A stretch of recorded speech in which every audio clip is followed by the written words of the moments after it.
قرآن مجید فرقان حمید کی جو آیت کریمہ میں نے تلاوت کی، اللہ عز و جل نے اس میں فرمایا کہ وَلِكُلِّ قَوْمٍ ہَادٍ، ہر قوم کے واسطے ایک ہدایت دینے والا ہے۔ اللہ عز و جل نے ہمیشہ اقوام عالم میں ہدایت کے لیے انبیاء اور مرسلین مبعوث فرمائے۔ اللہ تعالیٰ فرماتے ہیں وَمَا كُنَّا مُعَذِّبِينَ حَتَّى نَبْعَثَ رَسُولًا، کہ ہم عذاب دیتے ہی نہیں جب تک کہ ان کے اندر اپنا رسول مبعوث نہ کرے۔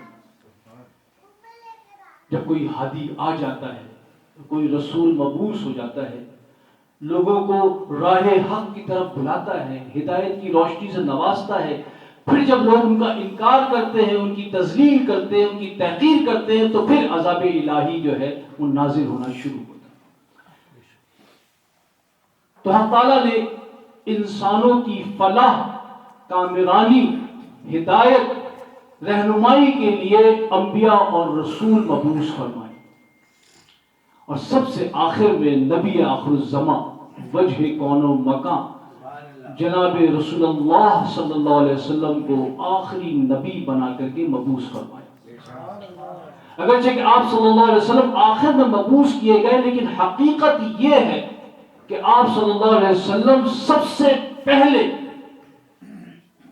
اللہ کے برگزیدہ ترین مخلوق ہیں، کہ آپ کے نور کو سب سے پہلے پیدا کیا گیا اور اس نور سے ساری کائنات کو بنایا گیا۔ تمام انبیاء کو آگاہ دیا گیا کہ یہ نبی آخر الزمان ہے کہ جن کے لیے میں نے ساری کائنات کو تخلیق کیا، جب یہ تمہارے اندر تشریف لائیں تو تم ضرور بضرور ان پر ایمان لانا اور ان کی مدد کرنا۔ ہر نبی حضور صلی اللہ علیہ وسلم کا ذکر خیر کرتا رہا، تذکرہ کرتا رہا اپنی قوموں کے سامنے۔ ہر نبی میں نبی کریم صلی اللہ علیہ وسلم کا فیض ہے، ہر نبی کو مشکات نبوت جناب رسول اللہ صلی اللہ علیہ وسلم سے فیض پہنچا۔ ہر نبی کا معجزہ حقیقتاً حضور صلی اللہ علیہ وسلم کا معجزہ ہے، کیونکہ فیض آپ کا ہے۔ پھر جب نبوت کا سلسلہ ختم ہو گیا تو حق تعالیٰ نے ہدایت اور رہنمائی کی ذمہ داری اپنے اولیاء، اپنے دوستوں، اپنے صوفیہ، اپنے فقراء پر ڈال دی۔ چنانچہ یہ لوگوں کو راہ حق کی طرف بلاتے رہے۔ انہوں نے اپنے اخلاق سے، اپنے کردار سے، اپنی روحانیت سے، اپنے تصرفات سے دین اسلام کو پھیلایا۔ جان لیں کہ اسلام تلوار سے نہیں پھیلا ہے تو ان صوفیہ اکرام کے اخلاق سے، ان کے کردار سے، ان کی تعلیمات سے، ان کی روحانیت سے پھیلا۔ صرف ہندوستان کو ہی لے لیں کہ آج کروڑوں مسلمان، اور اس میں 90 سے لے کے 95% وہ لوگ ہیں کہ جن کے اجداد نے خواجہ غریب نواز کے ہاتھوں پہ اسلام کو ساری دنیا میں ان صوفیہ نے اسلام پھیلایا۔ اور جب بھی اسلام پر آڑا وقت آیا، یہی صوفیہ سب سے پہلے آگے آئے، اور ان کی اعانت و نصرت اور ان کی للکار سے اسلام کو حیات نو ملی۔ ان تمام صوفیہ میں، ان تمام کاملین میں، ان تمام فقراء میں ایک ہستی ایسی ہے کہ جس کو حق تعالیٰ جل شانہ نے ازل سے ہی اپنے دوستوں کا سردار بنانے کے لیے منتخب کر دیا۔ جیسے حضور صلی اللہ علیہ وسلم کا انتخاب ازل سے ہوا تمام انبیاء و مرسلین کا سردار بنانے کے لیے، بالکل اسی طرح سے سیدنا غوث الاعظم کا انتخاب سب سے پہلے اپنے تمام اولیاء کے سردار بنانے کے لیے۔ اور یہ سلطان باہو فرماتے ہیں کہ حق تعالیٰ جل شانہ نے سب سے پہلے نور محمدی صلی اللہ علیہ وسلم کو اپنے ذاتی نور سے تخلیق فرمایا، پھر اس نور سے سب سے پہلے 7 بڑی ارواح کبیرہ پیدا کی، اور یہ 7 سلطان الفقراء ہیں۔ ان میں سے ایک روح ہمارے آقا و ملجا سیدنا غوث الاعظم رضی اللہ تعالی عنہ کی۔ پھر حضور اقدس صلی اللہ علیہ وسلم نے آپ کے لیے جو بشارت دی، آپ صلی اللہ علیہ وسلم فرمایا کہ میری جو شان تمام انبیاء میں ہے، اس کی وہی شان تمام اولیاء میں ہوگی۔ اب آپ دیکھتے جائیں کہ حضور صلی اللہ علیہ وسلم انبیاء کے اندر کیسے منفرد ہیں، اور وہی شان آپ کو لگانی پڑے گی سیدنا غوث اعظم، یا تلاش کرنی پڑے گی سیدنا غوث اعظم، اور ان میں موجود ہے وہ۔ چنانچہ اگر حضور رسول الثقلین ہے، جنوں اور انسانوں کے رسول ہیں، تو یہ غوث الثقلین ہے۔ دیگر انبیاء کوئی ایک قوم، کوئی ایک قبیلے، کوئی ایک فرد کی طرف آئے، نبی کریم صلی اللہ علیہ وسلم کے لیے حق تعالیٰ نے فرمایا قل انی رسول اللہ علیکم جمیعا، کیا آپ فرما دے کہ میں تم تمام کے واسطے اللہ کا رسول ہوں۔ نہ صرف انبیاء، نہ صرف انسانوں، جنات، فرشتوں، بلکہ شجر و حجر کے بھی آپ رسول ہیں، جمادات کے بھی آپ رسول ہیں، ہر شے، کیونکہ اس پہ جو لفظ آیا ہے جمیعا کا، سب اس میں آ گئے، اس احاطے سے کوئی چیز باہر نہیں، کوئی مانے یا نہ مانے، حضور اس کے واسطے رسول۔ بعین ہی ایسے ہی ہمارے سیدنا غوث الاعظم ساری مخلوقات کے واسطے سب سے بڑے فریاد رس ہے، کہ حق تعالیٰ جل شانہ نے جب بھی آپ سے کلام فرمایا تو یا غوث الاعظم کہہ کر مخاطب کیا کہ اے سب سے بڑے فریاد رس، اے دوسروں کی دستگیری کرنے والے، اے دوسروں کی مدد کو پہنچنے والے۔ جس طرح دیگر انبیاء نبی کریم صلی اللہ علیہ وسلم کی آمد کا تذکرہ کرتے آئے، اسی طرح کاملین اپنی مجلسوں میں سیدنا غوث الاعظم کا ذکر خیر کرتے ہیں، چنانچہ اس کی فہرست طویل ہے۔ جنید بغدادی ہو یا بایزید بستامی ہو یا ائمہ اکرام ہو، ہر ایک نے ان کا ذکر خیر کیا۔ چنانچہ ان بزرگوں میں ایک بڑی ہستی شیخ ابو محمد شمبکی رحمۃ اللہ علیہ، یہ پہلے ڈاکو تھے۔ شیخ ابو بکر بن حوار کی نظر کرم ان پہ ہو گئی، 3 دن میں اپنی بھرپور توجہ سے انہوں نے ان کو حق تعالیٰ تک پہنچا دیا، اور کہا اب تم کامل ولی ہو گئے ہو، تم حداویہ میں جا کے بیٹھ جاؤ اور مخلوق کو، لوگوں کو اللہ کی طرف بلاؤ۔ اب اس زمانے کے اولیاء کہتے ہیں کہ ہم جب حداویہ جاتے ہیں تو دنگ رہ جاتے ہیں کہ فرشتے شیخ ابو محمد شمبکی کی ولایت کی نوبت بجا رہے ہوتے، بلا حداویہ پر سے گزرتے ہوئے پھٹ جاتی، ان کی وجہ سے خیر و برکات کا نزول ہوتا، جس کے حق میں یہ دعا کر دیتے قبول ہو جاتی۔ یہ شیخ ابو محمد شمبکی فرماتے ہیں، اور یہ سیدنا غوث اعظم پہلے گزرے، اس وقت سیدنا غوث اعظم کی پیدائش بھی نہیں ہوئی تھی، ظاہر ہے۔ یہ فرماتے ہیں کہ میرے شیخ ابو بکر بن حوار کثرت سے شیخ عبد القادر جیلانی کا ذکر کرتے کہ وہ ایک عجمی نوجوان عراق میں آئے گا، ان قریب آئے گا، اور بڑی شان، بڑی عظمت والا ہوگا، مخلوق کے دل اس کے قابو میں ہوں گے، وہ یہ کہے گا کہ میرا قدم ہر ولی کی گردن پر ہے، اور لوگوں کی گردنیں اس کے حکم کے آگے جھک جائیں گی۔ فرماتے ہیں کہ نہ صرف یہ بلکہ ان کی فضیلت کو وہ بے حد تصریح فرماتے ہیں، یعنی کہ جب مجھے اولیاء کے مقامات کا کشف ہوا تو میں نے دیکھا کہ تمام اولیاء کی مجلس کے صدر سیدنا غوث الاعظم، ابھی پیدائش نہیں ہوئی ظاہر، میں بتا رہا ہوں کہ جو ازلی ہے وہ ازلی ہے۔ فرمانا کہ جب مجھے کشف ہوا اولیاء کی مجلس کا تو میں نے دیکھا کہ مجلس اولیاء کے صدر سیدنا غوث الاعظم ہے۔ جب مجھے مقربین کا کشف ہوا تو میں نے دیکھا کہ مقربین میں بھی سب سے بزرگ مرتبے والے سیدنا غوث الاعظم ہے۔ جب مجھے مکاشفین کے اعتبار کا مکاشفہ ہوا تو وہاں بھی میں نے آپ کو سب سے زیادہ بلند درجے والا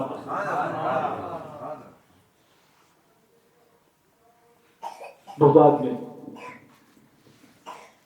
اب یہ جو بزرگ تھے شیخ ابو محمد شمبکی، ان کے خلیفہ تھے شیخ ابو الوفا، اور جب شیخ ابو الوفا آخری عمر میں تھے تو اس وقت سیدنا غوث الاعظم ان کی مجلسوں میں قلمونیہ جایا کرتے تھے۔ اب آپ اس سے اندازہ کر سکتے ہیں یہ سب پہلے گزرے، اس وقت ان کی ولادت بھی نہیں۔ جب شیخ ابو الوفا کی مجلس میں جاتے تو وہ ان کے احترام میں کھڑے ہو جاتے، آگے بڑھ کر کے ان کا استقبال کرتے اور اپنے مریدین سے کہتے، اگرچہ کہ اس وقت بڑی شان و عظمت والے تھے، اور ایسی شان و عظمت کہ خود سیدنا غوث الاعظم نے فرمایا کہ میں نے اللہ کے دروازے پہ کوئی کردی شخص، یعنی کرد قبائل میں سے تعلق رکھنے والا کوئی شخص ابو الوفا سے زیادہ بزرگ نہیں پائے۔ تو وہ لوگوں سے کہتے، اپنے مریدین سے کہتے کہ اس نوجوان کے لیے کھڑے ہو، اور جو اس کی تعظیم نہ کرے گا وہ کسی ولی کی تعظیم نہ کر سکے گا۔ اور وہ کہتے ہیں کہ ایک وقت آئے گا کہ خلائق اس کی طرف رجوع کرے گی، یہ شان والا ہوگا، اور میں دیکھ رہا ہوں کہ منبر پہ یہ کہے گا کہ میرا قدم تمام اولیاء اللہ کی گردن پر ہے، اور یہ کہنا اس کا امر الہی سے ہوگا۔ پھر اپنی ریشم مبارک پڑھ کے سیدنا غوث اعظم سے کہتے کہ عبد القادر یہ وقت میرا ہے، کل آنے والا وقت تمہارا ہوگا، اور جب تمہارا وہ وقت آئے تو اس مرد پیر کو اپنی نظر التفات سے فراموش نہ کرو۔ ایک روایت میں ہے کہ یہی لفظ کہتے کہتے حضرت نے جان دی۔ ایسے مطلب شیخ عزاز بطاحی نے 478 ہجری میں پیشین گوئی کی کہ ایک نوجوان عبد القادر نامی ہوگا، وہ ظاہر ہوگا، اس کی ہیبت سے مقامات ولایت ظاہر ہوں گے، اس کی جلالت سے کرامات ظاہر ہوں گی، وہ حال پر چھا جائیں گے اور محبت خداوندی کی بلندیوں پر پہنچ جائیں گے۔ تمام عالم امکان ان کے حوالے کر دیا جائے گا، عالم قدم کے تمام حقائق آپ کے سامنے جد بیضا کی طرح روشن ہوں گے، ازل کے تمام اسرار ان پر ظاہر ہوں گے۔ حضرت قدس میں ان کی شان اس قدر بلند ہوگی کہ کسی دوسرے ولی اللہ کو نصیب نہ ہو۔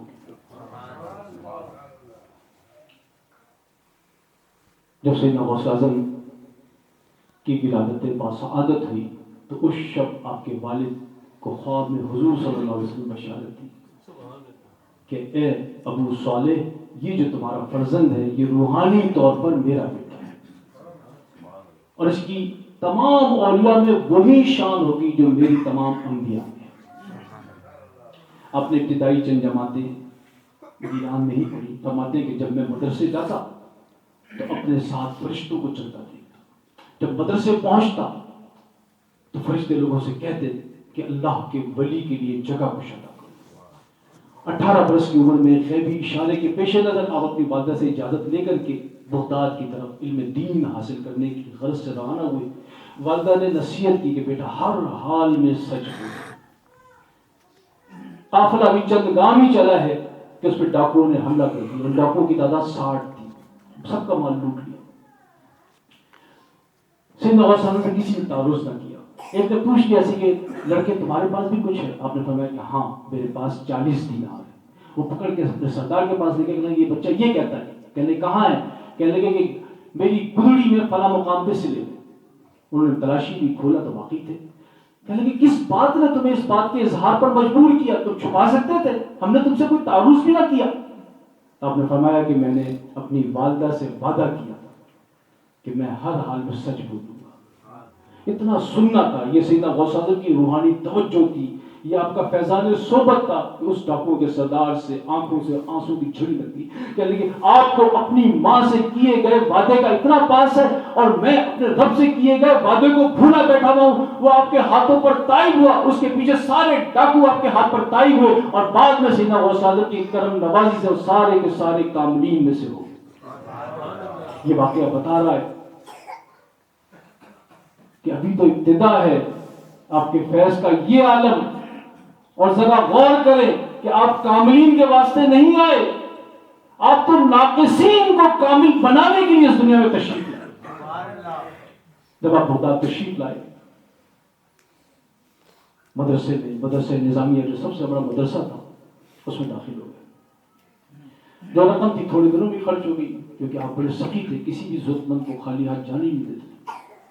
اب فقر و فاقے کا ایک طویل دور شروع ہو گیا۔ ادھر والدہ ماجدہ جو بھی اس طرف جا رہا ہوتا اس کے ہاتھوں اپنے بیٹے کے لیے کچھ نہ کچھ رقم بھیجتی رہتی۔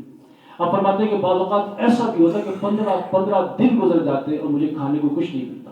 اب دجلہ کے کنارے چلے جاتے، وہاں پہ کاہوں کے پتے ہوتے، کاہوں کے پتے یہ سیلیڈ جو ہم کھاتے ہیں نا، سلاد کے پتے، وہ مل جاتے، اس سے اپنا پیٹ بھرتے۔ اور بعض اوقات ایسا ہوتا کہ وہاں پہ دیگر فقراء کو دیکھ کر کے ان کی راہ میں مزاحم نہ ہوتے، واپس لوٹ آتے بغیر کچھ کیے۔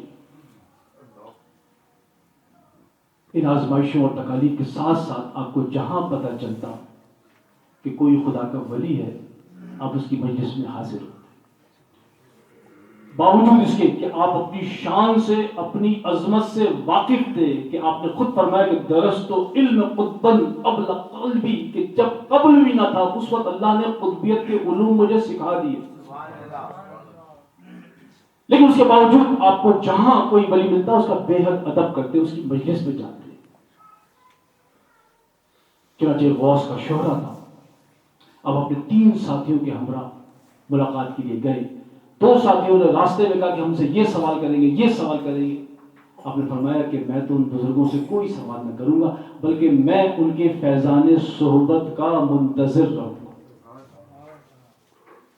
جب وہ تینوں وہاں پہنچے ہیں تو وہ غوث بڑی چڑھان میں اور ان دونوں ساتھیوں کو پھٹکارا کہ تم ہلاک ہو، تم مجھ سے یہ پوچھنا چاہتے تھے، سنو تمہارا سوال یہ، اس کا جواب یہ، اور میں دیکھ رہا ہوں کہ تیرے اندر کفر کی آگ بھڑک رہی ہے اور تیرے اندر دنیا جو ہے کاموں کی لو تک پہنچ گئی. پھر سیدنا غوث اعظم کی طرف بڑی محبت سے انہیں اپنے سینے سے لگا لیا اور فرمایا کہ اے عبد القادر، تم نے اپنے ادب کی وجہ سے اللہ اور اس کے رسول کو راضی کر دیا. میں دیکھ رہا ہوں کہ قرب کی علامات تمہارے لیے ظاہر ہوں گی، ہر خاص و عام تمہاری طرف رجوع کرے گا اور تم بغداد میں منبر پر بیٹھ کے یہ اعلان کرو گے کہ میرا قدم ہر ولی کی گردن پر ہے اور ولی اللہ کی گردنیں تمہارے اس حکم کے آگے جھک جائیں. اب دیکھیں کہ سیدنا غوث اعظم نے ادب کیا اور آپ کی زندگی میں علم اور ادب اور عشق کا بڑا غلبہ تھا. آپ نے اس کی بڑی تعلیم دیا. آپ کے شیخ حماد دباس رحمۃ اللہ علیہ، ان کے پاس جب یہ گئے تو انہوں نے بڑا آزمایا. جس طرح پہنچے یہ سرد رات تھی، انہوں نے گھر کا دروازہ بند کر لیا، باہر بیٹھے ہوئے پوری رات وہاں گزار دی، لیکن دل میں سوزنی نہ آنے دی. اگلی صبح انہوں نے سینے سے لگایا، کہا کہ تم تو ہمت و استقامت کے ایک پہاڑ ہو. اکثر زد و کوب کرتے اور کہتے کہ تم تو فقہا ہو، فقہا کے پاس جاؤ، تم فقیہ ہو، ہمارے پاس تمہارا کیا کام. مگر آپ کچھ نہ کہتے، خاموشی سے سنتے رہتے. ان کے مریدین بھی طنز کرتے، آپ وہ بھی برداشت کرتے. ایک مرتبہ دجلہ کے پل سے گزرتے ہوئے شیخ حماد دباس نے جمعے کا روز تھا، سیدنا غوث اعظم کو دریا میں دھکا دیا. قربان جائیے آپ کی ذات مقدسہ پہ کہ آپ نے اس وقت بھی دل میں ذرا سی بھی سوزنی نہ آنے دی اور فوراً نیت کر لی کہ یا اللہ آج جمعے کا روز ہے، میں جمعے کے غسل کی نیت سے پانی میں کودوں. تیرتے ہوئے آئے، سردی تھی، کپڑے بھیگ گئے تھے. ان کے مریدین نے بھگانا چاہا مگر شیخ حماد نے کہا کہ نہیں، میں نے اسے آزمانا چاہا تھا لیکن اپنے ارادے میں پہاڑ سے زیادہ مضبوط. تو سیدنا غوث اعظم کا یہ سبق ہے کہ کسی بھی حال میں ہم سوزنی کا شکار نہ ہو، ہمیشہ حسن ظن رکھیں. اور ہم اولیاء کے ساتھ حسن ظن اسی وقت رکھ سکتے ہیں کہ جب ہم عام معمولات کے اندر حسن ظن کی عادت ڈالیں. ہمارا حال کیا ہے کہ ہم بات میں سوزنی کا شکار ہوتے ہیں، بدگمانی کا شکار ہوتے ہیں، حالانکہ اللہ نے ہمیں اس بات سے منع کیا. اللہ نے فرمایا اجتنبوا من کثیر الظن ان بعض الظن اسم، کہ بہت زیادہ گمان کرنے سے اجتناب کرو کہ بے شک بعض گمان گناہ ہے. سیدنا غوث اعظم نے ان تمام تکالیف کے ساتھ علوم دین کی تکمیل کی. در سند حدیث دیتے ہوئے آپ کے اساتذہ نے برملا اعتراف کیا کہ اے غوث اعظم، اے عبد القادر، حدیث کی سند تو ہم آپ کو دے رہے ہیں لیکن حقیقت یہ ہے کہ احادیث کے معنی اور مفاہیم سمجھنے میں ہم نے آپ سے استفادہ کیا. پھر آپ جنگلوں میں نکل گئے. 25 برس آپ نے ایسا ریاضت اور ایسا مجاہدہ کیا کہ تمام اولیاء اللہ میں اس کی مثال نہیں ملتی. آپ فرماتے ہیں کہ میں نے مجاہدہ کی ابتدا 3 روزہ صوم وصال سے کی اور پھر میں اس کو پڑھاتا گیا 40 روز تک. آپ فرماتے ہیں کہ مجھ پر مختلف حال تاری ہوتے. کبھی میں سال بھر تک کچھ نہیں کھاتا، کبھی سال بھر تک کچھ نہیں پیتا، کبھی کھانا پینا سونا سب چھوڑ دیتا. آپ فرماتے ہیں کہ نیند اور بھوک مجسم اور ہو کر کے میرے سامنے مجھ پر حملہ آور ہوتے، لیکن میں ان سب کو مار بھگاتا. اجن اور شیاطین کے لشکر آتے مجھ سے مقابلہ کرنے کے لیے تو میں باطن میں حق تعالیٰ کی ندا سنتا کہ اے عبد القادر، ان کے مقابلے کو اٹھو کہ ہم نے آپ کو ان کے اوپر غالب کیا. میں نعرہ تکبیر لگا کر ان کی طرف دوڑتا تو وہ سارے کے سارے بھاگ جاتے. آپ فرماتے ہیں کہ ان دنوں میں بھی اجنہ کے رجال الغیب کے لشکر میرے پاس راہ حق کی تعلیم سیکھنے کے لیے آتے اور میں انہیں محبت الہی کا راستہ بتاتا. اور فرماتے ہیں کہ شیطان میرے پاس آیا اور آ کے اپنے سر پہ خاک ڈالنے لگا کہ اے عبد القادر میں تم سے بالکل مایوس ہو گیا. میں نے کہا کہ میں تیرے مکر سے بے خوف نہیں ہوں. اس نے کہا یہ بات تو مجھ پر عذاب دوزخ سے بھی زیادہ بھاری. پھر اس ابلیس نے کیا کیا کہ آپ کے چاروں طرف جال پھیلا دیے. آپ نے پوچھا یہ جال کیسے؟ اس نے کہا کہ یہ شرک اور وساوس کے جال ہیں جن کے ذریعے میں لوگوں کو شکار کرتا ہوں. اس نے کہا فرماتے کہ میں ان جالوں کی طرف متوجہ رہا. اپنی توجہ سے 1 سال کے اندر وہ سارے جال شرک اور وساوس کے میں نے کاٹ ڈالے. اس نے پھر خلق کے اسباب میں مجھے گھیر دیا. سکا فرماتے میں اس پر متوجہ ہوں اور ان تمام اسباب کو قطع کر دیا. پھر مجھ پہ میرے باطن کا انکشاف کیا گیا. میں نے دیکھا کہ اس میں میرے علائق ارادے اور اختیارات بڑے میرے قلب سے وابستہ ہیں. میں ان کی تمام کی طرف متوجہ ہوا اور یکے بعد دیگر اپنے باطن کو تمام سے پاک و صاف کر دی. پھر فرماتے ہیں کہ مجھ پہ میرا نفس ظاہر کیا گیا. میں نے دیکھا کہ اس کے ارادے اور اس کی خواہش زندہ ہے. میں اس کی طرف متوجہ ہوا یہاں تک کہ کل امراض نفس کے جاتے رہے. لیکن میں اپنے مقصد کو نہ پہنچا تو میں توکل کے دروازے پر آیا. وہاں بڑا رشتہ اولیاء کا. میں اس سے گزر گیا. وہاں سے گزر کے میں شکر کے دروازے پر آیا. وہاں بھی بڑا رشتہ. وہاں سے گزر کر کے میں غنا کے دروازے پہ آیا. وہاں بھی بڑا رشتہ. لیکن جب میں فقر کے دروازے پر آیا تو اس کو خالی پایا. فقر کی ہمت کسی میں نہیں. سرکار فرماتے ہیں کہ جب میں نے باب فقر عبور کیا تو مجھے بہت بڑے روحانی خزانے کی فتوحات حاصل ہوئی. روحانی عزت، غنائے حقیقی اور سچی آزادی ملی. میں نے اپنی زیست کو مٹا دیا، اپنے اوصاف کو چھوڑ دیا، جس سے میری ہستی میں دوسری حالت پیدا ہوئی. اب فرماتے ہیں کہ میں نے 11 برس برج عجمی میں قیام کیا. 40 برس تک عشاء کے وضو سے فجر کی نماز ادا کی. اور ان 40 برسوں میں 15 برس ایسے تھے کہ میں رات کو عشاء کے بعد ایک پاؤں پر کھڑا ہو جاتا، پوری رات میں قرآن ختم کر دیتا. اس برج میں رہنے کی وجہ سے اس برج کا نام ہی برج عجمی پڑ گیا کہ ایک عجمی یہاں رہتا ہے. پھر میں نے تہیہ کیا کہ جب تک اللہ عز و جل اپنے ہاتھ سے مجھے نہ کھلائے گا میں نہیں کھاؤں گا. 40 دن گزر گئے. ایک شخص آیا اور میرے سامنے سالن روٹی رکھ کے چلا گیا. مجھے اپنا عہد یاد تھا کہ شیخ ابو سعید مخزومی کا گزر ہوا.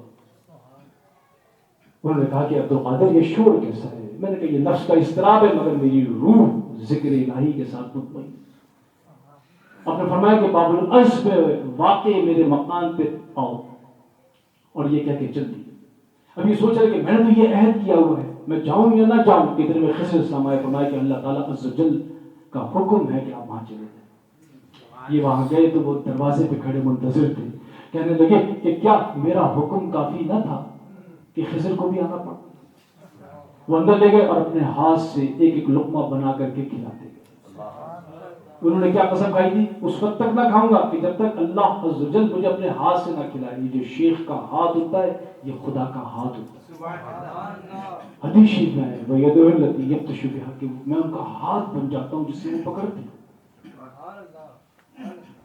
سرکار فرماتے ہیں کہ وہ ایک ایک لقمہ مجھے کھلاتے تھے اور وہ لقمہ میرے اندر نور بھر دیتا.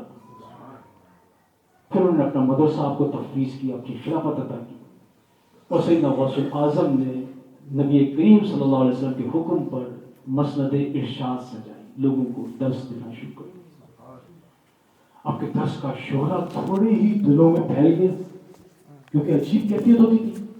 رش پڑا تو آپ کا ممبر جو ہے عیدگاہ میدان میں لگایا جانے لگا. اور پھر یہ عالم ہوا کہ 70,000 لوگ اس مجلس میں شریک ہوتے، 70,000 لوگ سوار ہو کر کے آتے اور اس سے کئی گنا زیادہ مخلوق وہ ہوتی کہ جو نظر نہ آتی تھی. اس میں رجال الغیب، اس میں جنہ، اس میں ارواح اولیاء، اس میں فرشتے، اس میں ارواح انبیاء ہوتی. اور سیدنا غوث اعظم لوگوں کے خواطر کے مطابق کلام کرتے.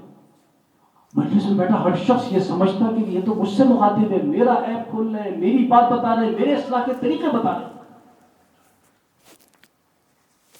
اور کمال یہ تھا کہ جب آپ بیان فرماتے اور اس کے بعد یہ کہتے کہ اب ہم قال کو چھوڑ کر حال کی طرف آتے، لا الہ الا اللہ، تو پورے مجمع پہ وجد و حال کی کیفیت تاری ہے. لوگ وجد میں آ جاتے، لوگ رقص کرنے لگتے، کتنے لوگ بے ہوش ہو جاتے، کتنے جنازے نکل جاتے. اس کے باوجود کوئی آنا نہ چھوڑتا. لوگ جو درجو اس کیفیت کے حصول کے لیے آتے، کیونکہ یہ کیفیت کسی اور مجلس میں نہ ملتی تھی. اور یہ سلسلہ 40 برس تک رہا. ہر ہفتے میں 2 دفعہ آپ کی مجلس عیدگاہ میدان میں لگتی جس پہ آپ بیان کرتے تھے. اس کے علاوہ مدرسے میں علیحدہ، اور صبح سے شام تک درس و تدریس. نہ جانے کتنے علماء تیار کیے، ان کو پورے بلاد اسلامیہ میں بھیجا اور انہوں نے جا کر کے اسلام کی تبلیغ کی. اور اس طرح سے اس اسلام کی مردہ تن کے اندر آپ نے ایک نئی روح ڈالی. آپ کی مجلس کا کیا حال ہے؟ ابو سعید تیمی فرماتے کہ میں نے متعدد بار نبی کریم صلی اللہ علیہ وسلم کو ارواح انبیاء کے ہمراہ اس مجلس میں تشریف فرما دی. پھر اس ہم پرواز کرتے ہوئے جا رہے تھے، سیدنا غوث ہو گیا، قف یا اسرائیلی، اسمع کلام محمدی، کہ اے اسرائیلی ٹھہر، ایک محمدی کا کلام سن. وہ نہیں چھوٹا ہے. اور جب اپنی شان اور عظمت دیکھی تو اس کے بعد ان سے جو ملتا وہ یہی کہتے کہ سیدنا غوث اعظم کے در کی حاضری کو لازم پڑھو. اگر تو دارین میں بھلائی کے خواہاں ہو تو ان کی مجلسوں کو نہ چھوڑو. خود سرکار فرماتے ہیں کہ وما من نبی ولا ولی خلق اللہ تعالی، کہ اللہ نے کوئی ایسا نبی، کوئی ایسا ولی پیدا نہیں کیا الا وقد حضر فی مجلسی، مگر یہ کہ وہ میری مجلس میں حاضر ہوتا ہوں. الاحیاء بابدانہم والاموات بارواحہم، زندہ اپنے جسموں کے ساتھ اور فوت شدہ اپنی روحوں کے ساتھ. اور یہ کہ ہم دیکھتے کہ مجلسوں میں اہل مجلس کے اوپر خلتوں کا نزول ہوتا، انوار و تجلیات کا نزول ہوتا. اور آپ کے ادب کا یہ عالم کہ ایک دفعہ تقریر کرتے ہوئے، واز کرتے ہوئے ایک دم خاموش ہو گئے اور لوگوں کو مجمع کو بھی خاموش رہنے کا اشارہ کیا. آپ کے بڑے عقیدت مند شیخ علی بن حیدی، جو شیخ ابو الوفا کے مرید اور خلیفہ تھے، وہ نیند کی حالت میں تھے. سرکار کے سامنے ادب سے ہاتھ باندھ کے کھڑے ہو گئے. جب وہ بیدار ہوئے تو سیدنا غوث نے فرمایا کہ آپ کو حضور صلی اللہ علیہ وسلم کی زیارت ہوئی. نے کہا کیا؟ حضور نے کیا کہا؟ فرمایا کہ نبی کریم صلی اللہ علیہ وسلم نے مجھے تاکید کی کہ میں آپ کی مجلسوں میں، آپ کی صحبت میں حاضر رہوں. اب آپ دیکھیں اتنا بڑا مجمع ہے. سیدنا غوث سب کے خیالات سے واقف، سب کے خواب سے واقف، سب کے پریشانیوں سے واقف،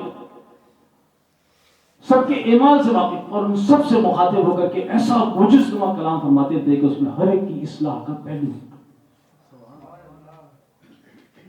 سرکار فرماتے ہیں کہ میں نے خواب میں دیکھا کہ نبی کریم صلی اللہ علیہ وسلم تخت مرصع پر تشریف لائے، مجھے اپنے ساتھ بٹھا لیا، مجھے پیار کیا اور اپنی خلت مبارکہ اتار کر مجھے پہنائی. اور فرمایا کہ ھذا خلت الغوثیہ علی الاقطاب والابدال والاوتاد، یہ خلت غوثیہ تمام اقطاب، ابدال اور اوتاد کے اوپر. سرکار ایک مرتبہ مدرسے میں دور دوش فرما رہے تھے کہ آپ پہ حالت مراقبہ طاری ہوئی. جب افاقہ ہوا صاحبزادہ نے پوچھا کہ حضرت خیر تھی؟ فرمایا کہ اس وقت مجھ پر 70 دروازے علم لدنی کے کھل گئے. یہ علم لدنی وہ ہے کہ موسیٰ علیہ السلام جس کی طلب میں خضر صاحب کے پاس طویل سفر کر کے گئے اور انہوں نے وہ نہیں سکھایا. فرماتے ہیں کہ 70 دروازے علم لدنی کے کھل گئے اور ان میں سے ہر دروازے کی وسعت جو ہے زمین اور آسمان جتنی تھی، اور جتنی بھی مخلوقات ہیں وہ تمام اللہ عز و جل نے میرے تصرف میں دی. تمام اولیاء اللہ نے میری تابعداری اختیار کی اور حق تعالیٰ جل شانہ سے فرمایا کہ ہم نے آپ کو اپنے تمام محبین، واصلین اور محبوبین کا پیشوا اور ان کے اوپر سردار بنایا. مجھے الفسانی فرماتے ہیں کہ سیدنا غوث اعظم کو خواب میں حق تعالیٰ جل شانہ کی زیارت ہوئی، مراقبے میں دیکھا. حق تعالیٰ نے فرمایا کہ مجھ سے کچھ مانگ لو. آپ نے فرمایا کہ سارے مرتبے تو تم نے پہلے ہی پڑھ دیا. حق تعالیٰ نے فرمایا کہ میں نے مرتبہ قادریت آپ کے واسطے رکھا ہوا ہے اور یہ میں آپ کو عطا کرتا ہوں. اللہ ہر بات پر قادر ہے. ان اللہ علی کل شیء قدیر. حق تعالیٰ جل شانہ نے یہ مرتبہ قادریت سیدنا غوث اعظم کو عطا کیا, اور جب ہم نے یہ مان لیا کہ حق تعالیٰ نے ان کو عطا کیا تو اب نہ برابری ہوئی نہ شرک ہوا, کیونکہ حق تعالیٰ جل شانہ کو کوئی صفت کوئی کمال کسی نے عطا نہیں کیا, نہ اللہ سے کوئی سلب کر سکتا ہے. جبکہ انبیاء اور اولیاء میں جو کمال جو صفت جو خوبی حق تعالیٰ جل شانہ کی عطا سے ہے اور جائز الفنا ہے. تو حق تعالیٰ جل شانہ نے آپ کو مرتبہ قادریت عطا کی. جس طرح نبی کریم صلی اللہ علیہ وسلم کے مختلف آپ کے زمانے میں اور آپ کے بعد میں لوگ رہے, سیدنا غوث اعظم کا اعتراف آپ کے زمانے کے کاملین نے کیا, اور ان کے بعد بھی آج تک ہر سلسلے کے لوگ آپ کی تاریخ و سنا میں مشہور. یہ وہ واحد ہستی ہے کہ ہر سلسلے کے اکابرین نے آپ کی سرداری کو تسلیم کیا. چنانچہ خواجہ غریب نواز آپ کی شان میں فرماتے ہیں کہ معین کے غلام نام تو شد درویز کرے اکرام تو شد. معین آپ کے نام نامی کا غلام ہے, آپ کے اکرام کا منگتا ہے. شد خواجہ ازاں کے غلام تو شد, اور یہ خواجہ اس لیے بن گیا کہ آپ کا غلام تھا. دارت طلب تسلیم و رضا, آپ کی تسلیم و رضا کا طلبگار. بہاؤالدین نقشبندی جو سیدنا غوث اعظم کے 150 برس کے بعد پیدا ہوئے, سرکار سے خاص نعمت پائی آپ نے.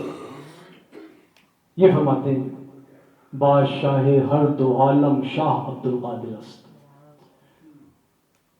ہر دو عالم, اس عالم کے بھی اس عالم کے بھی جو بادشاہ ہیں وہ سیدنا غوث اعظم ہے. بادشاہ ہر دو عالم شاہ عبد القادر است. سرور اولاد آدم شاہ عبد القادر است, اور تمام اولاد آدم کے سردار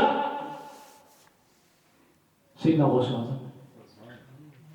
بڑی عجیب بات تھی. ہم تو یہ کہتے ہیں کہ نبی کریم صلی اللہ علیہ وسلم جو ہے وہ سب کے سردار ہیں, نبی کریم صلی اللہ علیہ وسلم دو عالم کے بادشاہ ہیں, اور یہاں وہ ان کے بارے فرمانے. بات دراصل یہ ہے کہ ان پر یہ حقیقت منکشف تھی.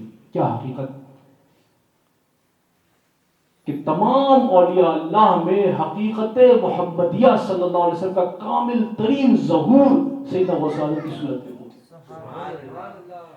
بظاہر یہ غوث الاعظم ہے, بباطن نبی کریم صلی اللہ علیہ وسلم کے روح رواں ہے. نعرہ تکبیر, اللہ اکبر, نعرہ رسالت, یا رسول اللہ, نعرہ غوثیہ, یا غوث الاعظم. یہی وجہ تھی کہ آپ کے صاحبزادگان نے کہا کہ حضرت ہم آپ کے اندر ایسے خصائص پاتے ہیں جو حضور صلی اللہ علیہ وسلم کے ساتھ مخصوص تھے, کہ آپ کے جسم پر مکھی نہیں بیٹھتی, آپ کے پسینے سے خوشبو آتی ہے, آپ کا بول و براز زمین نکل جاتی ہے, اور اس آخری ایام کے اندر آپ کے حسن کا تو عجیب عالم ہے. لوگوں کا حسن مان کر جاتا ہے, لیکن آپ کا تو جمال ہی اور ہے. ایسا جمال تو ہم نے نہ آپ کی نوجوانی میں دیکھا نہ جوانی میں دیکھا, ابھی تو بات ہی اور ہے. تو سیدنا غوث اعظم نے فرمایا کہ میں نبی کریم صلی اللہ علیہ وسلم کی ذات مقدسہ میں فنائے تامہ رکھتا ہوں. آج جناب رسالت معاذ صلی اللہ علیہ وسلم کے میں جمال کا مظہر ہوں. آپ نے فرمایا تللہ ھذا وجود جدی ولا وجود عبد القادر, اللہ کی قسم یہ جو میرا وجود ہے یہ میرے جد امجد جناب رسول اللہ صلی اللہ علیہ وسلم کا وجود ہے, عبد القادر کا یہ وجود ہی.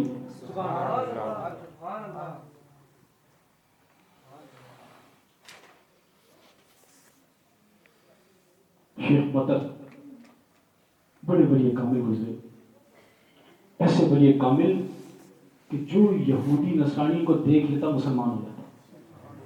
جس بنجر زمین پر ان کے قدم پڑتے زرخیز ہو جاتے, جس کے حق میں دعا کر دیتے اس کی وہ لگ جاتی. ان کے پاس بغداد سے کچھ لوگ آئے اور انہوں نے کہا کہ حضرت ہم بغداد سے آئے, تو کہتے کہ مجھے سیدنا غوث اعظم کے حالات سنو.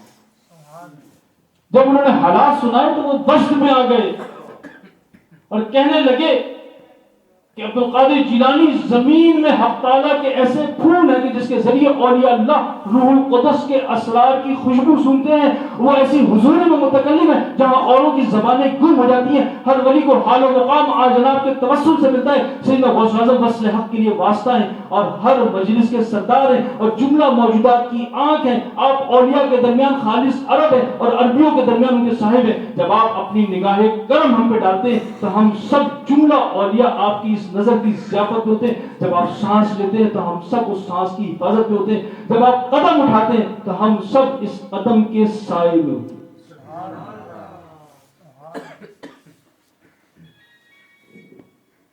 شیخ حماد دباس، ان کے پاس شیخ ابو نجیب سہروردی اور سیدنا غوث اعظم تشریف فرما تھے. سرکار کے شیخ ہیں. سرکار جب اٹھ کے چلے گئے تو شیخ حماد دباس نے کہا کہ اس عجمی نوجوان کا قدم اس قدر بڑا ہے کہ ان قریب اولیاء اللہ کی گردنیں اس کے پاؤں کے نیچے ہو. چنانچہ جب وہ وقت آیا تو اس مجلس میں کامل ترین اولیاء اللہ موجود تھے.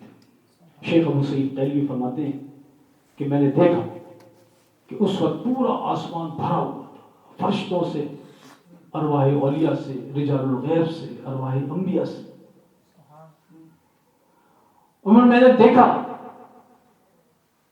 کہ قطبیت کا جھنڈا سیدنا غوث اعظم کے سامنے گاڑا گیا، غوثیت کا تاج آپ کے سر پر رکھا گیا، خلعت غوثیہ آپ کو پہنائی گئی. اور اس وقت آپ امر الہی سے، اللہ کے حکم سے یہ فرما رہے تھے کہ قدمی حاضری علی رغبت کل ولی اللہ، میرا یہ قدم ہر ولی اللہ کی گردن پر ہے. اس مجلس میں جتنے لوگ موجود تھے سب نے یہ حکم سنا. جب یہ دیکھا کہ امر الہی سے بول رہے، انہوں نے اپنے گردنوں کو جھکا دیا. ان میں شیخ علی بن حیتی اٹھ کر کے آگے آئے، سیدھا غوث اعظم کا قدم مبارک اٹھا کے اپنی گردن پہ رکھ دیا. اور اس فرمان کو روئے زمین پر جتنے اولیاء اللہ تھے سب نے سنا. جو جو جہاں تھا اس نے اپنی گردن جھکا دی. جس نے انکار کیا اس کی ولایت اسی وقت سے. چنانچہ خواجہ غریب نواز خود خراسان کی پہاڑیوں میں تھے. جب آپ نے یہ فرمان سنا تو اپنے سر کو اتنا جھکایا کہ زمین سے لگ گیا اور فرمایا لا بل عینی وراسی، نہیں بلکہ آپ کا قدم میری آنکھوں پر، میرے سر پر. ادھر سیدنا غوث اعظم نے فرمایا کہ غیاث الدین کے بیٹے نے اپنا سر جھکانے میں سبقت کی، ہم نے انہیں ہند کی ولایت عطا کر. شہاب الدین سہروردی چھوٹے بچے تھے. ان کے چچا ابو نجیب سہروردی ان کو اپنے ساتھ لے کے سیدنا غوث اعظم کی بارگاہ میں آئے. رستے میں کہنے لگے بیٹا ہم ایک ایسے بزرگ کی بارگاہ میں جا رہے ہیں کہ جن پہ ہمارے سارے ضمائر منکشف ہیں، تو وہاں ادب سے رہنا تاکہ ہم محروم نہ لوٹیں. یہ جو ہے نا ادب، یہ ایسی چیز ہے کہ آدمی کو بامراد کر دیتی ہے اور اگر بے ادبی ہو جائے تو محروم رہ جاتا ہے. تو کہا کہ ادب سے رہنا یعنی دل کے خطرات پہ قابو رکھنا، کوئی بدگمانی نہ ہو. کہنے جب ہم ان کی مجلس میں گئے میں نے اپنے چچا کو دیکھا کہ ایسے بیٹھے ہوئے جیسے ان کے جسم میں جان ہی نہیں، گویا ان کے سر پہ چڑیا بیٹھی ہوئی کہ اگر حرکت کریں گے تو اڑ جائیں گے. جب محفل ختم ہوئی تو وہ میرا ہاتھ پکڑ کر کے سیدنا غوث اعظم کی بارگاہ میں گئے اور کہا کہ یہ میرا بھتیجا ہے، میں اسے تصوف کی راہ پہ لگانا چاہتا ہوں، لیکن اس نے علم الکلام پڑھنا شروع کر دیا. سرکار نے پوچھا تم نے کون کون سی کتابیں پڑھی؟ انہوں نے کہا فلاں فلاں کتابیں. سیدنا غوث اعظم نے ایک خط کھینچا ان کے سینے پہ، فرماتے سارا علم الکلام میرے سینے سے نکل گیا، ایک لفظ یاد نہیں، اور میرا سینہ علم لدنی سے معمور ہو. جب میں وہاں سے اٹھا تو حکمت بڑی باتیں کرتا تھا. سرکار نے مجھ سے فرمایا کہ تم عراق کے متاخرین اولیاء میں سے ہوگے، یعنی طویل عمر پاؤ گے، سب سے آخر تک تم زندہ رہو گے. نقشبندیہ سلسلے کے بزرگ کا میں نے شعر پڑھا کہ وہی جانتے تھے کہ یہ حضور صلی اللہ علیہ وسلم کا مظہر ادب ہے، یہاں حضور کی ذات جلوگر ہے. تو انہوں نے کہا کہ بادشاہ ہر دو عالم شاہ عبد القادر مجدد الفسانی ان کے بڑے مختلف تھے، باوجود اس کے کہ آج کے نقشبندیہ حضرات بڑا قد رکھتے ہیں لیکن وہ بڑے مختلف تھے. ان کا کلام اٹھا کے دیکھیں، فرماتے ہیں کہ سیدنا غوث اعظم میرے واسطے اپنا خرقہ بھیجا جو ان کے سلسلے میں چلتا آیا، اور مجدد الفسانی کے زمانے میں شاہ کمال کیتلی اس وقت تھے. وہ میرے پاس آئے اور وہ خرقہ جناب مجھے پہنایا. جیسے ہی میں نے سیدنا غوث اعظم کا خرقہ پہنا تو سیدنا غوث اعظم تمام خلفاء کے ہمراہ تشریف لے آئے اور آ کر کے سرکار نے میرے قلب اپنے ہاتھ میں لے لیا, اپنے قابو میں لے لیا, اور جب سے میں سیدنا غوث اعظم کی عنایتوں میں. شیخ عبدالحق محدث دہلوی رحمۃ اللہ علیہ یہ فرماتے ہیں کہ اگرچہ کہ جمال محمد تمام آل محمد میں تابع ہے مگر یہاں باتی اور ہے کہ سیدنا غوث اعظم کا جمال عین جمال محمد ہے, آپ کا کمال عین کمال محمد. ہر ولی نے آپ کی تعریف کی, ان کی اتنی طویل فہرست ہے کہ میں کیا بتاؤں. ہر شخص ان کی تعریف کرا, اور خاص طور پہ شیخ نور اللہ سورتی نے بڑا شاندار کلام ان کی شان میں کہا. فرماتے ہیں کہ کل قیامت میں جب حضور صلی اللہ علیہ وسلم لواء الحمد لیے حق تعالیٰ کے سامنے تشریف فرما ہوں گے تو حضور صلی اللہ علیہ وسلم کے ہمراہ لواء الحمد کے نیچے سیدنا غوث اعظم بھی ہوں گے. اس دن جملہ اہل محشر آپ کو ماننے والے, آپ کے مخالف اور جملہ مشائخ یا غوث اعظم یا غوث اعظم پکاریں گے. جان لو کہ جس طرح جملہ انبیاء میں حضور کا کوئی ثانی نہیں, اسی طرح جملہ اولیاء میں سیدنا غوث اعظم کا کوئی ثانی نہیں. جناب اپنی شان میں یکتا و یگانہ ہے, اور آپ کے کمالات کو کوئی کیا بیان کر سکتا ہے کہ اگر 9 آسمان کاغذ بن جائے اور 7 سمندر سیاہی بن جائے اور تمام درختوں کے قلم بنا دیے جائے تو ساری مخلوق مل کر بھی میرے پیر پیرا سلطان محی الدین کی قدر و منزلت کا ایک جز بھی احاطہ تحریر میں نہ لا سکے. اور یہ صرف عقیدت اور محبت کی بات نہیں, حقیقت ہے. کیونکہ سیدنا غوث اعظم کا فیض ازل سے چلا رہا ہے ہر ولی میں, جو آپ سے پہلے گزرے, جو آپ کے بعد آئے, جو آپ کے زمانے میں, خواہ ان کو خبر ہو یا نہ ہو, ان کو فیض سیدنا غوث اعظم کی مشکات سے ملتا ہے. ولایت کا فیض اسی در سے آتا ہے. اور کس قدر مخلوقات کی یہ فریاد رس ہے. خود آپ نے اپنے قصیدے میں فرمایا, فرماتے ہیں کہ میں اس بات کا اظہار نہیں چاہتا تھا لیکن اللہ کا مجھ کو حکم آیا کہ آپ یہ باتیں ظاہر کریں تاکہ لوگ آپ کی شان سمجھے. تو سیدنا غوث اعظم فرماتے ہیں کہ میں نے ہر نبی کی آڑے وقت میں مدد کی, ہر نبی کے میں کام آئے. جس کسی نے جو فریاد کی جناب نے اس کی فریاد رسی کی. اور ساری مخلوقات سے کہ اپنے علم کے اندر ان تمام مخلوقات کا احاطہ کرنا, ان کے خیالات سے آگاہ ہونا, ان کی ضروریات سے آگاہ ہونا, کوئی تحریر کر سکتا ہے؟ ایک شخص کے خیالات ساری نئی خیالات تحریر نہیں ہو سکتے. تو اتنے مجمع جو 70,000 کا مجمع جس سے آپ خطاب فرما رہے ہوتے تھے, ان تمام کا آپ کو علم اور قدرت, اختیار و تصرف ایسا کہ زمان و مکان آپ کے کنٹرول. خلیفہ وقت نے آپ کے پاس پیغام بھیجا کہ میرا ایک دوست ہے پادری, نصرانی ہے لیکن دین اسلام سے بڑا شغف رکھتا ہے, بڑی حدیثیں اس کو یاد ہے,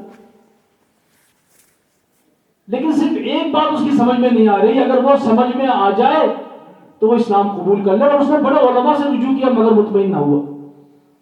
اور وہ بات یہ کہ نبی کریم صلی اللہ علیہ وسلم معراج میں ایک لمحے کے اندر کیسے چلے گئے, جنت بھی دیکھی, دوزخ بھی دیکھی, مخلوق کا احوال بھی ملاحظہ کیا, انبیاء سے بھی ملاقات کی, وہاں پہ نماز بھی ادا کی, ان کی امامت بھی کی. اس کے بعد جناب حق تعالیٰ جل شانہ کی جناب پہ کئی مرتبہ آئے گئے نماز کی تخفیف کے لیے. اور جب لوٹے تو ایک لمحہ گزرا تھا, کنڈی ہل رہی تھی, وضو کا پانی بہ رہا تھا, بستر ویسی گرم تھا. کئی علماء سے رجوع کیا, کوئی اس کی تسلی نہ کر سکا. آپ اس سلسلے میں مدد فرمائیں. سیدنا اس نے ساتھ یہ بھی کہا کہ اگر یہ مسلمان ہو گیا تو اس کا ایک بہت بڑا حلقہ ہے جو اس کے ساتھ مسلمان ہو جائے گا. سیدنا غوث اعظم خلیفہ کی دعوت پر اس کے محل تشریف لے گئے. وہ پادری اس وقت خلیفہ کے ساتھ شطرنج کھیلا تھا اور چال چلنے کے لیے اس نے مورا ہاتھ میں اٹھایا ہوا تھا کہ سیدنا غوث اعظم دروازے سے داخل ہوئے. اس نے دیکھا, جیسی نظریں چار ہوئی تو اس پادری نے اپنے آپ کو دریا میں پایا. اب وہ تیرنا نہیں جانتا تھا, چیخو پھکار شروع کر دی کہ میں ڈوب رہا ہوں, بچاؤ مجھے. قریب ایک مشیرہ تھا, اس نے ڈائیو ماری اور جناب اس کو نکال لایا. اب جب نکال کے لایا تو ایک بڑی ہی عجیب بات ہوئی کہ اس کی جنس بدل گئی. مرد تھا, اپنے آپ کو عورت کی شکل میں دیکھا. اس نے کہا میں تھوڑی دیر پہلے بغداد میں تھا, یہ کہاں آ گیا؟ اس نے کہا بغداد تو کئی ماہ کی مسافت پہ ہے. مشیرہ اسے اپنے گھر لے آیا, اس سے شادی کی، اس کے 3 بیٹے پیدا ہوئے اور تینوں بیٹے جوان ہو گئے۔ ایک دن وہ کپڑے دھونے کے لیے دریا پہ آئی، اس کا پاؤں پھسلا، جیسی پانی میں گری، ایک دم اپنے آپ کو کیا دیکھتا ہے کہ جناب خلیفہ کے محل میں ہے، چال چلنے کی جو موڑا اٹھایا ہوا ہے وہ ہاتھ میں ہے، اور سیدنا غوث اعظم تشریف لا رہے ہیں۔ دنگ رہ گیا کہ ایک لمحے میں کوئی اتنا لمبا خواب دیکھ سکتا ہے؟ تو سیدنا غوث اعظم نے ابھی سے خیال آ رہا ہے، سیدنا غوث اعظم نے فرمایا کہ نادان، تو اسے خواب سمجھ رہا ہے، یہ حقیقت تھی جو تجھ پر ایک لمحے میں بیت گئی۔ یہ دیکھ، آپ نے دروازے کی طرف اشارہ کیا تو مچھیرا تینوں جوان بیٹوں کے ہمراہ اندر داخل ہو گیا۔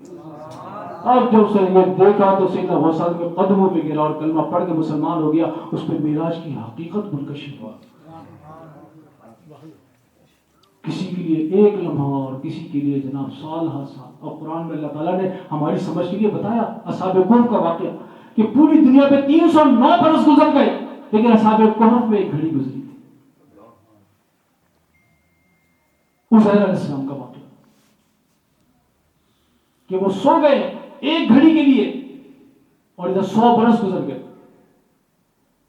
جو ان کا گدھا تھا وہ خاک ہو گیا، اور جو کھانا اپنے ساتھ لائے تھے لم یتسنہ، اس میں بو تک پیدا نہ ہو۔ خدا کی قدرت۔ اور یہ کرامت ایسی عظیم الشان کرامت وہ دکھا سکتا ہے کہ جس کو زمان و مکان پہ کنٹرول اور اختیار ہو۔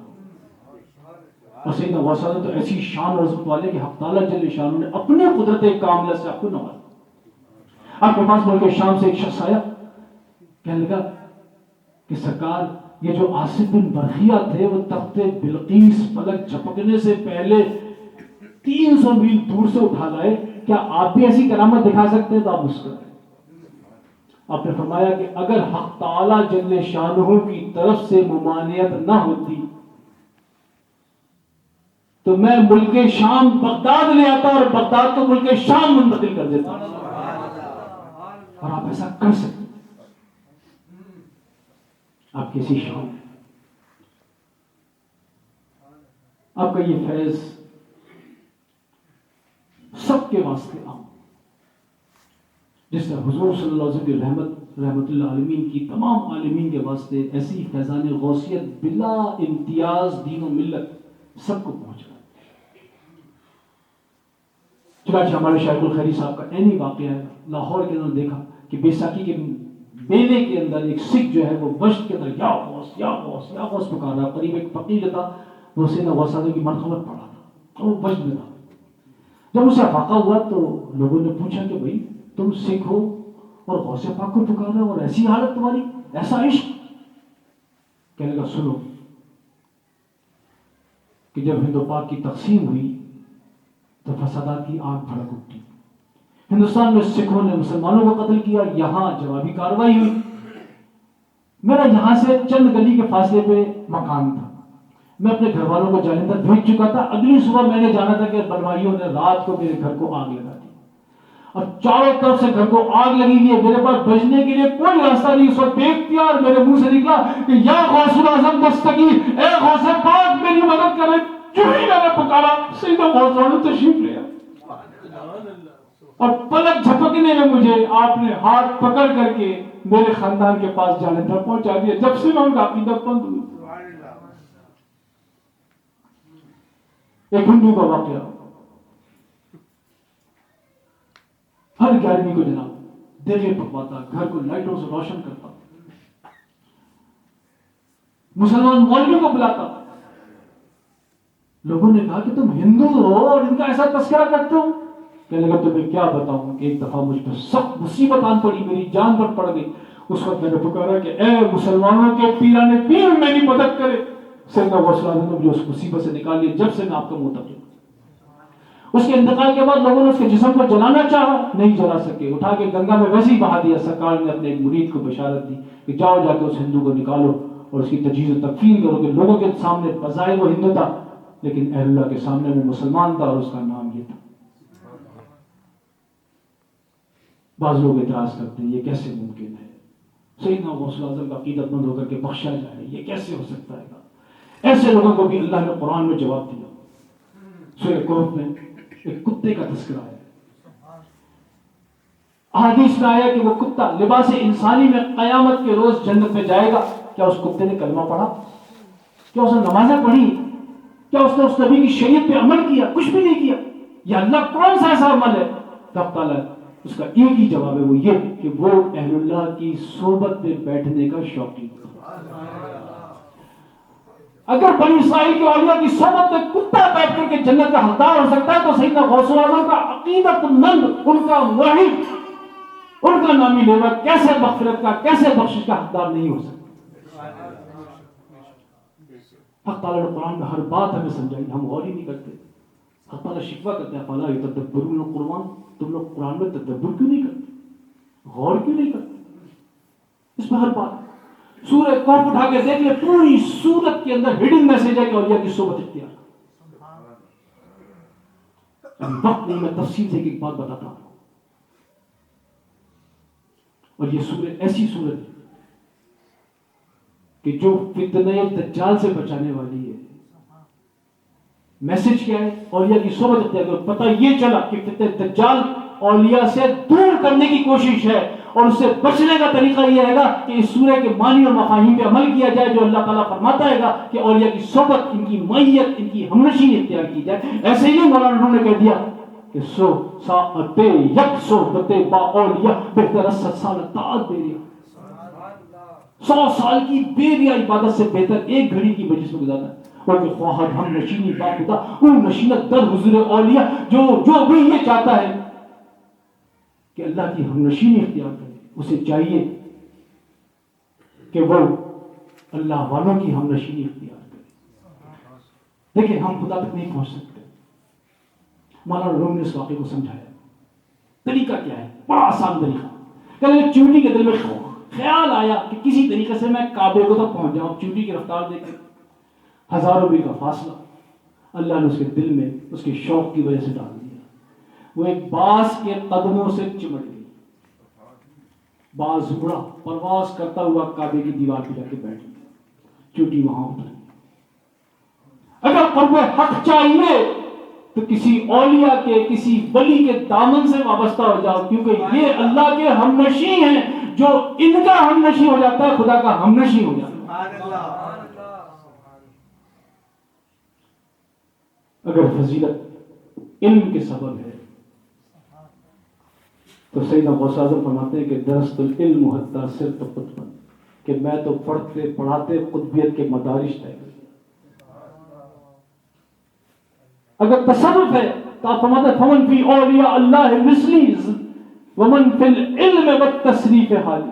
کون ہے جو اولیاء اللہ میں میری مثل ہو، علم میں اور تصرف. نہ سیدنا غوث اعظم جیسے علم والا کوئی، نہ ان جیسے تصرف والا. تصرف کا واقعہ سنا ہے، علم کا سنے. ایک شخص آیا کہنے لگا کہ کیا آپ بتا سکتے ہیں کہ کل جو بارش ہے اس میں کتنے قطرات تھے؟ تو سرکار نے فرمایا کہ صرف کل کی بارش کے قطرات بتا دوں یا ازل سے جتنی بارشیں ہو چکی ہے سب کے بتا دوں؟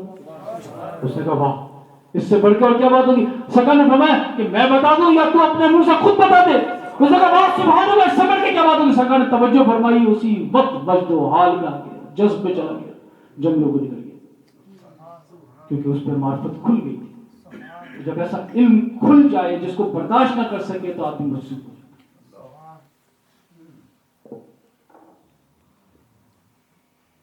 اگر حسب و نسب وجہ فضیلت ہے تو سیدنا غوث اعظم کے حسب و نسب جیسا کوئی نسب نہیں. ادھر سے آپ حسنی، ادھر سے حسین. تو حسینی حسنی کیوں نہ محیط الدین ہو، اے خضر مجمع البحرین ہے دریا تیرا. اگر فضیلت کا سبب صدق و صفا، شجاعت و عدالت ہو تو اعلی حضرت ان کی شان میں فرماتے تو اپنے وقت کا صدیق اکبر، غنی و حیدر و عادل ہے یا غوث، جسے مانگے نہ پائیں جا حوالے، تو بن مانگے تجھے حاصل ہے یا غوث.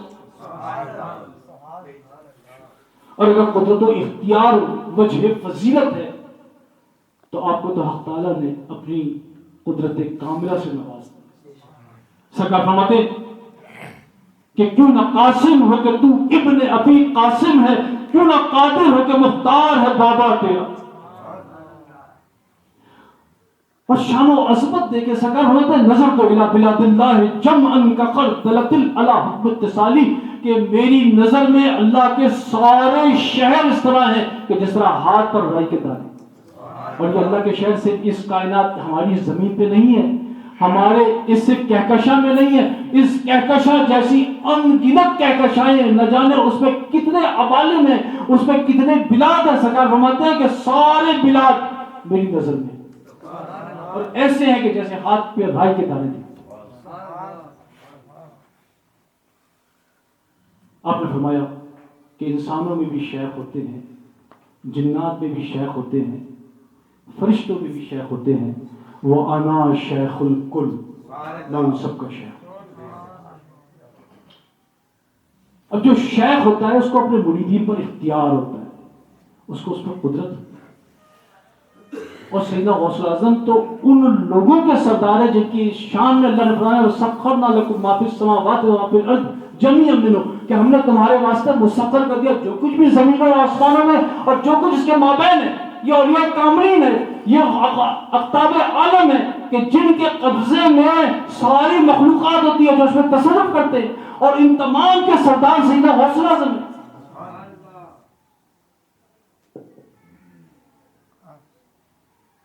چنانچہ آپ کے ایک مرید نے کہا کہ سرکار میرے شوہر کا انتقال ہو گیا, میرے بچے چھوٹے چھوٹے. سرکار مراقب ہوئے دیکھا کہ ملک الموت زمبیل یہ چلا جا رہا ہے. آپ نے اسے روک لیا, کہا کہ میرے مرید کی فلاں مرید کی روح دے دو. اس نے کہا میں نے اللہ کے حکم سے قبض کی ہے, کسی کے کہنے سے نہیں دیتا. آپ نے دوبارہ کہا, اس نے نہیں مانا. آپ نے اپنی قوت قادریت سے اس کی زمبیل چھین لی, کھول دیا, سب آزاد ہو گئے.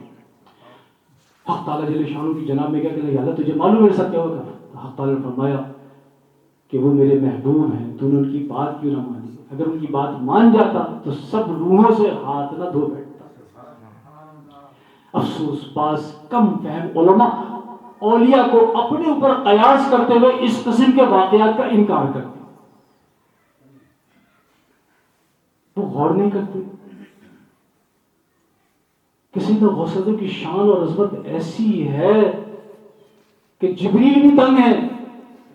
دیکھیں جب نبی کریم صلی اللہ علیہ وسلم معراج میں تشریف لے گئے, اور اس واقعے کو کئی اکابرین نے لکھا, جس میں مولا علی خواجہ تقی الخاطر میں, نزہت الخاطر میں, اور کئی کتابوں میں یہ آیا, اور خود سیدنا غوث اعظم کے کلام میں یہ بات موجود ہے.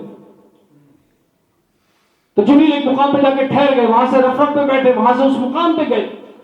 اس کے بعد کیا ہوا, سیدنا غوث اعظم وہاں کی روح مقدسہ تشریف لے آئی اور حضور صلی اللہ علیہ وسلم کو اپنے شانوں پر سوار کر دیا. حضور نے پوچھا یا اللہ یہ کون ہے کہ جس کے دیکھنے سے میری آنکھیں ٹھنڈی ہو رہی ہیں. فرمایا کہ یہ آپ کی اولاد میں سے ہیں, اور یہ تمام میرے دوستوں کے سردار ہیں. ان کی جیسی شان آپ کی انبیاء میں ویسی ان کی شان اولیاء میں ہوگی. حضور اقدس صلی اللہ علیہ وسلم فرمایا, اس وقت فرمایا کہ آج میرا قدم تمہاری گردن پہ ہے, کل تمہارا قدم تمام اولیاء اللہ کی گردنوں پر. جب سیدنا غوث دنیا میں تشریف لائے تو حضور کے قدم مبارک کا نشان پیدائشی طور پر آپ کے شانے پر. اب آپ دیکھیں, غور کریں, جبریل کی رسائی نہیں ہے, کسی نبی کی رسائی نہیں ہے, کسی ولی کی رسائی نہیں ہے, کسی مرسل کی رسائی نہیں ہے جہاں پہ وہاں ہمارے سردار سیدنا غوث اعظم کی رسائی حق تعالیٰ تک پہنچے. ایسی شان و عظمت, اور یہ لوگ انکار کرتے کہ نہیں کسی فرد بشر میں یہ طاقت نہیں کہ جناب وہ ایسے جلیل القدر فرشتوں سے نہ زمبیل چھین لے. ان کو خبر ہی نہیں. جب سیدنا غوث اعظم کا وصال ہوا, اگلے دن آپ کے صاحبزادے نے مراقبہ کیا, پوچھا کہ حضرت کیسی گزری. کہنے کہ وہ دونوں فرشتے آئے تھے, آتے ہی بغیر سلام کیا کہ من ربک وما دینک. تو میں نے کہا یہ کیا طریقہ ہے اسلام میں, پہلے سلام کرتے ہیں, مصافحہ کرتے ہیں, پھر گفتگو کرتے ہیں. تو خجالت کے ساتھ انہوں نے سلام کیا, مصافحہ کیا. جب مصافحہ کیا تو میں نے دونوں کے ہاتھ تھام دیے اور کہا کہ اس سے پہلے کہ تمہارے سوال کا میں جواب دوں, میرا تم سے ایک سوال ہے, اور وہ یہ کہ جب حق تعالیٰ جل شانہ نے تم سے کہا کہ انی جاعل فی الارض خلیفہ, کہ میں زمین پر خلیفہ نامزد کرنے والا ہوں, تو تم نے فوراً کہا کہ تجعل فیہا من یفسد الدماء, اسے بنائے گا, اسے بنائے گا. جو وہاں جا کے فساد برپا کرے گا. وَنَحْنُ نُسَبِّحُ بِحَمْدِكَ, اور ہم تو تیری تسبیح کرتے ہیں, ہمیں بنا, اس کو بنا. فَقَلْ فَإِنِّي أَعْلَمُ مَا لَا تَعْلَمُونَ, جو میں جانتا ہوں تم نہیں جانتے. سرکار نے فرمایا کہ تمہارے اس کلمے کے اوپر کئی اعتراض لازم ہوتے ہیں. تم نے حق تعالیٰ کو مشورہ دیا, تم نے انسان کو حقیر اور ذلیل سمجھا, تم نے اس پر فساد کا الزام لگایا, تم نے اپنے آپ کو خلافت کا اہل سمجھا, اپنی طرف اشارہ کیا. کہتے جب میں نے یہ اعتراضات اٹھائے تو وہ تنگ رہ گئے, بس کوئی جواب نہیں. خجل ہو گئے, کہنے لگے کہ حضرت اس وقت یہ کلمہ کہنے والے صرف ہم دو تھوڑی تھے, بہت سارے تھے, آپ نے تو ہمیں پکڑ لیا. پھر انہوں نے اپنی ملکوتی قوت استعمال کی ہاتھ چھڑانے کے لیے. سرکار فرماتے ہیں کہ میری قدرت کے سامنے ان کا کوئی بس نہ چلا. زچ ہو گئے, کہتے کہ ہمیں چھوڑے تاکہ ہم ان فرشتوں کے پاس جا کر کے ان سے یہ اعتراض بتائیں اور وہ جواب دے کر کے آئے. سرکار نے فرمایا کہ اگر میں نے تمہیں چھوڑا تو مجھے خطرہ ہے کہ تم واپس نہ ہو, لہذا میں ایک کو پکڑے رکھتا ہوں, ایک کو چھوڑتا ہوں, جاؤ میرے جواب لے کر کے آؤ. گئے جناب, سب کو جمع کیا, اب سب حیران. حق تعالیٰ کی طرف انہوں نے رجوع کیا. حق تعالیٰ نے فرمایا کہ نادانو, تم سے وہ کلمہ کہنے میں غلطی ہوئی, تم کیوں نہیں جا کر کے ان کے سامنے اعتراف کر لیتے اپنی غلطی کا اور ان سے معذرت کرتے. وہ سارے واپس آئے, سرکار کے سامنے اپنی غلطی کا اعتراف کیا, معذرت چاہیے. سرکار نے فرمایا ایک شرط پہ چھوڑوں گا کہ میرے کسی مرید کو تنگ نہ کرنا. سرکار فرما رہے ہیں, اور تم یہ کہتے ہو آج مولوی صاحب کہ کسی فرد بشر میں ایسی طاقت نہیں.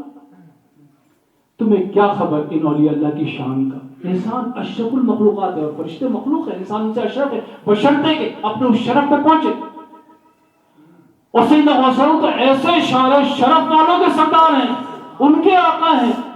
خود سیدنا غوث نے اپنی اولاد کو وصیت کی کہ مجھے کسی پر اور کسی اور کو مجھ پر قیاس نہ کرنا. اپنی اولاد سے کہہ رہے ہیں, جو کہ وہ بھی سارے کاملی. فرماتے ہیں کہ مجھ میں اور تم ساری مخلوق میں اس قدر بہت ہے جس طرح زمین اور آسمان. خبردار, میں ورا ہوں, کسی اور کو مجھ پر قیاس نہ کرنا, مجھے کسی اور پر قیاس نہ کرنا. سیدنا غوث اعظم تمام اولیاء کے سردار, آپ نے اس سلسلے کی بڑی بشارات دی اپنے مریدین کو. آپ فرماتے ہیں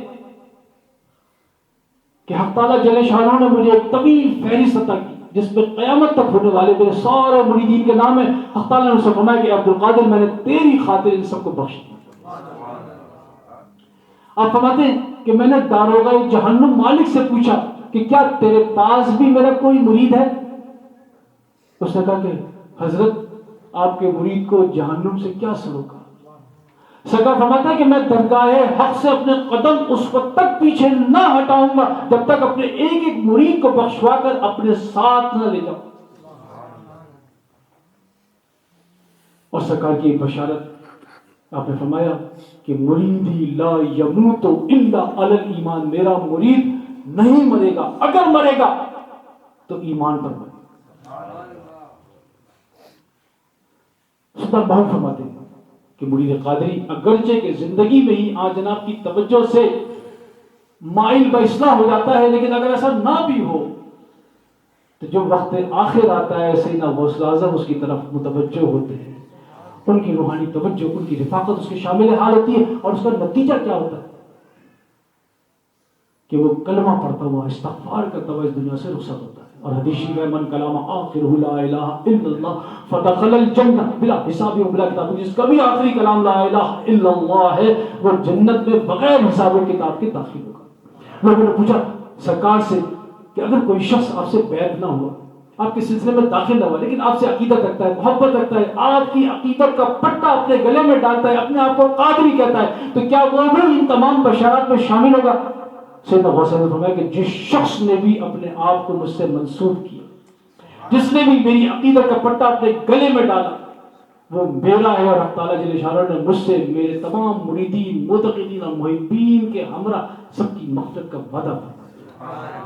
اللہ عز و جل سے دعا ہے کہ سیدنا غوث اعظم کی سچی محبت, ان کا کما حق و ادب و احترام ہمارے دلوں میں جاگزی کرے. اے اللہ دنیا اور آخرت میں آن جناب کا نامی لوگا بنا، ان کے دامن سے وابستہ رکھ، اور جب ہم مریں تو یا اللہ ہمیں ان کے قدموں تلے محشور فرما، قبر میں، حشر میں، میزان پہ، سرے پل پہ کہیں نہ چھٹے ہاتھ سے دامان معلّہ تھے۔ اے غوث پاک، اے غوث پاک کرم فرمائیے، ہم تمامی کو اپنی نسبت قادریہ سے منور فرماتے، اپنے رنگ قادری میں رنگ دے۔ اے اللہ حضور غوث الثقلین کی سچی محبت ہمارے دلوں میں جاگزی فرما دے۔ اے اللہ ان کی محبت میں زندہ رکھ، ان کی محبت میں مار اور ان کی محبت میں اٹھا، اور آن جناب کے قدموں تلے ہم تمامی کو محشور فرما۔ وما علینا الا البلاغ۔ اعظم کی عظمت بلا کو سلام، غوث اعظم کی عظمت بلا کو سلام، پیشوائے طریقت بلا کو سلام، دین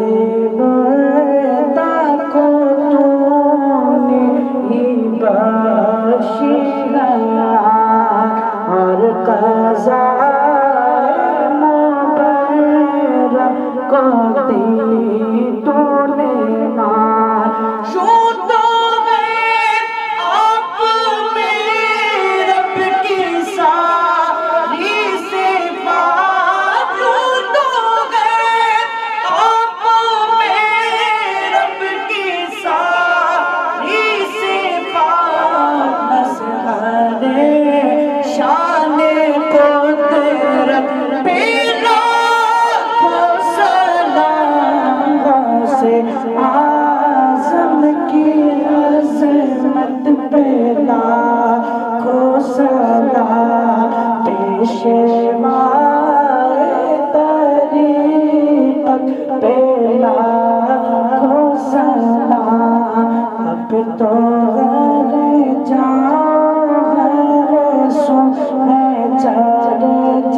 تیرا بات ہے، اب تیری ذکر ہے، اب تیرا خضر سے پوچھ لے کوئی روتے پا تیرا، خضر سے پوچھ لے کوئی روتے پا تیرا،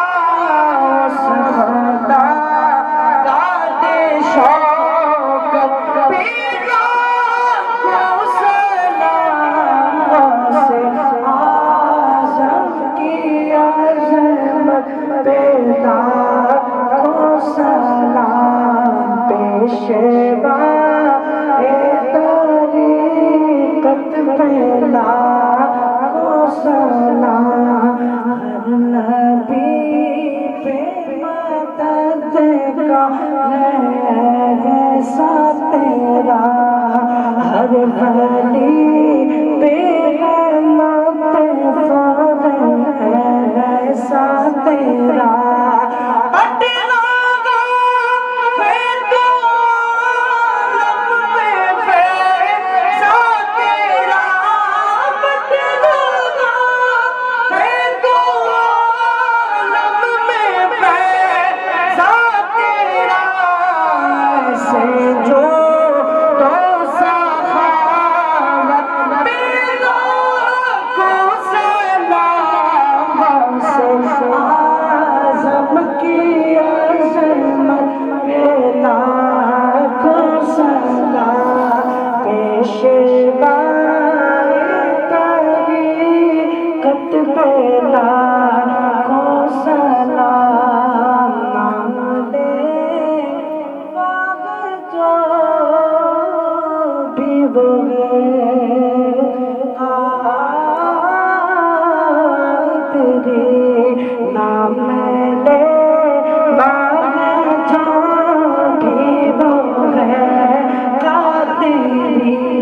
شان اس کی جو ہے قادری عرض کرتا گے مت غزل قادری عرض کرتا گے مت غزل قادری نسبت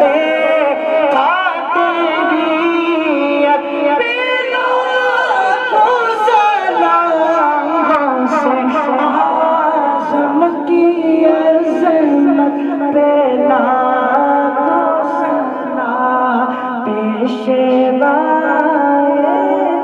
طریقت بلا